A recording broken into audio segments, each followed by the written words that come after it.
Hello everybody. As you know by now, I'm running for Ward 2 in Clarkstown. I'm running in a three-way race on the Green Party ticket, not as a marginal candidate, but as a resident who has been intricately involved in town politics and the politics of the town for nearly 15 years. Unfortunately, the Congers Civic Association, which is holding a candidates debate in September, has excluded me and plans to give voice only to the Democrat and Republican candidates who are competing in this three-way race. This is unfair to me and it's unfair to you.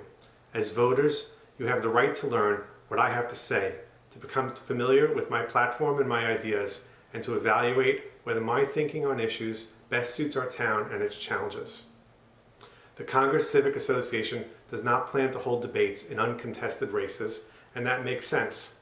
But the Ward 2 race is different, because all three candidates for Ward 2 are competing for the seat, and all three have very different approaches toward governing. I've asked Congers Civic Association President Jerry O'Rourke to reconsider his decision on this. I'm awaiting his response, but I'm going to ask you for your help here. Please send Mr. O'Rourke an email asking him to include Rick Tannenbaum in the September debate. His email address is jerryo2@optonline.net, and his phone number is 845-268-8639.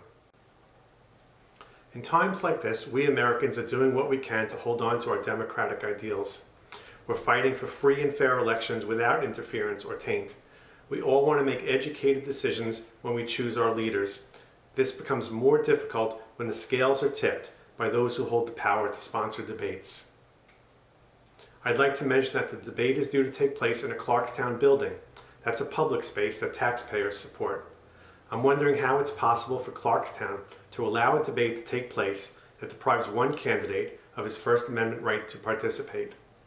Whether you support me as your next ward candidate or not, I ask you to reach out to Congers Civic Association President or to Supervisor George Homan and ask that I have a place on the debate stage. Today it's my candidacy, but tomorrow it will be someone else's, and so decisions like these set precedents. And finally, I'm asking my opponents, Dan Garcia and Mike Graziano, to step in and request the same, that the debate should be a three-way debate for a three-way race, and that nothing less is acceptable. Thank you. Also, don't forget to visit my Facebook pages, Rick Tannenbaum for Clarkstown and Preserving Mountain View Avenue.